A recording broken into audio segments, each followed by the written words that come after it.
Hey guys, and welcome to Doing Things Dan's Way.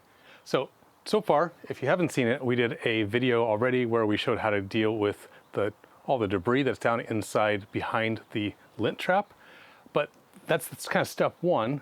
But if we got 4 cups of debris down below here, what about what's further down inside all this mechanism? So today what we're going to do is we're going to take the tube off the back and we're going to vacuum out from the other direction. Because the way this works, this is the inlet side down here, which we've already dealt with. Hit that video up there if you haven't seen it yet. And here is a motor that's sucking air, right? So all the air goes down through here, goes through the motor, and then it blows out a tube that goes right about here all the way to the back. It's just a straight tube. So what we should be able to do is pop the hose off the back and take a look inside there, vacuum that all out, and then vacuum out the hose. So I haven't done this in years, so this would be interesting. This is Doing Things Dan's Way. Don't go away.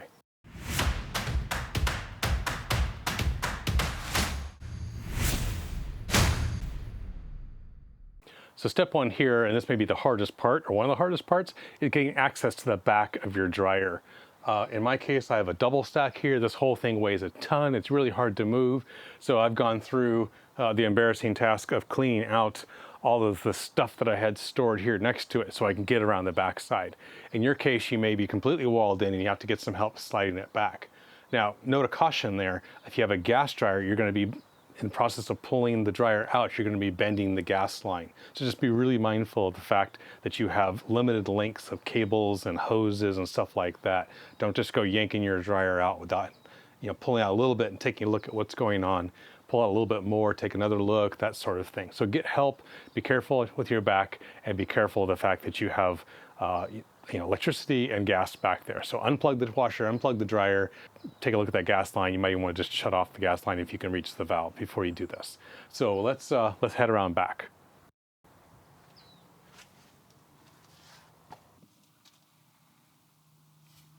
So here's the back of my washer and dryer. So as you can see, there's the nice big huge tube here that has some kind of strap on it, and that's what we need to remove. We need to remove this strap so we can look inside and clean out this pipe and look inside the dryer and clean it out. Now here's the gas line I was talking about on my dryer. In some cases, if you have a really big electrical connection, you can see my normal ones there. If you have a really big electrical connector, that means you have a electric, not gas, and you could just unplug that and you should be good to go. So step one for me, I'm going to go and unplug that power and shut off this gas.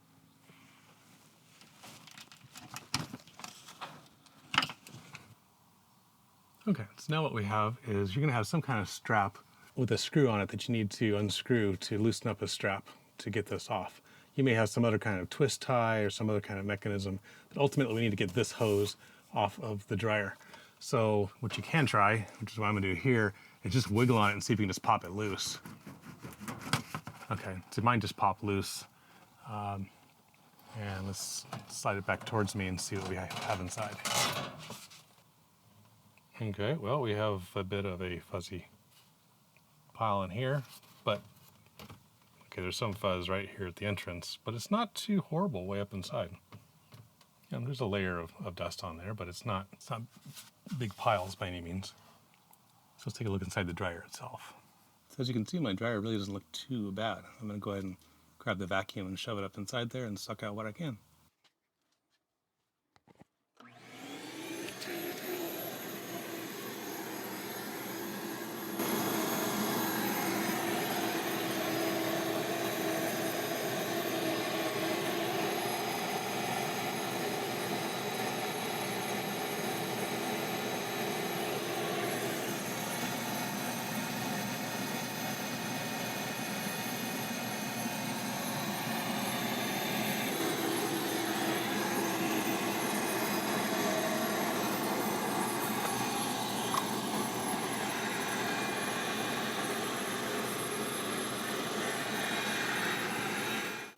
So you could easily argue that you need to do a much better job than just using a crevice tool up inside. And so there certainly are a lot of examples at Amazon of brushes you can get. This is one example here. You can see the different kinds of attachments it has. And this particular one is 15 feet long. When you have a real heavy buildup A brush like this that's spinning that you can either pull by hand or you can attach to your drill will really let you break up a lot of hanging on debris. Because once you get a significant amount of debris in there, additional debris that's flying through just naturally accumulates. And so you very quickly can go from being totally clear to being very, very clogged. I have an Amazon link in the description below for this one here you can grab. Okay, now the next place we should be looking, if we want to do this right, is we should be looking down here where it exits the house. And making sure, in this case we can see lots of kind of lint piled up. Make sure this connection is clear as well. So I look inside the pipe. So the pipe itself actually looks quite clean inside, honestly. It's not bad. What it is, because this was sticky tape here, is there's all kinds of lint on the outside of the pipe itself. Okay, so once you get your outlet all cleaned out, you want to go outside as well and take a look at the vent there.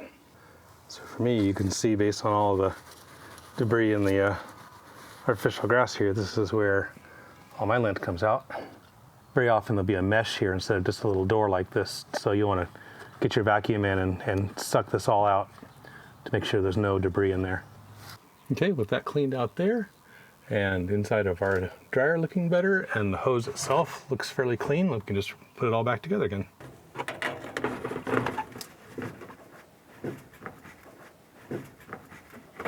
Now keep in mind, the exhaust gases here on a gas dryer, these exhaust gases include the combustion gases. So you do want to be very careful that you have this completely sealed and retightened, because you don't want to have any gas leaks, especially if this is inside your home, especially in your home. This is like the exhaust pipe of the gas burner on your dryer. So this step you don't want to just slip by and stick it on there loose. You do want to retighten it down so that you don't have it. In a garage, it's not as big a deal, but it's certainly something you want to be real careful and mindful of. That job is not a lot of fun. It's dusty and dirty, and it feels good to like look back there now and see that it's all cleaned out, and to know that I don't have huge dust bunnies growing in the outlet part of the dryer like I had growing in the inlet side. So hope that was helpful. Again, be very mindful of the gas line and reconnecting things when you put it back together again. Look at the owner's manual and understand how they describe how you should be doing this all safely, because this is just doing things Dan's way. That's what I do. So hit up here if you didn't see the first video, which is how to clean out the dryer lint trap. Smash on my face right here to subscribe to see the next videos that I do. Until next time, guys, be blessed.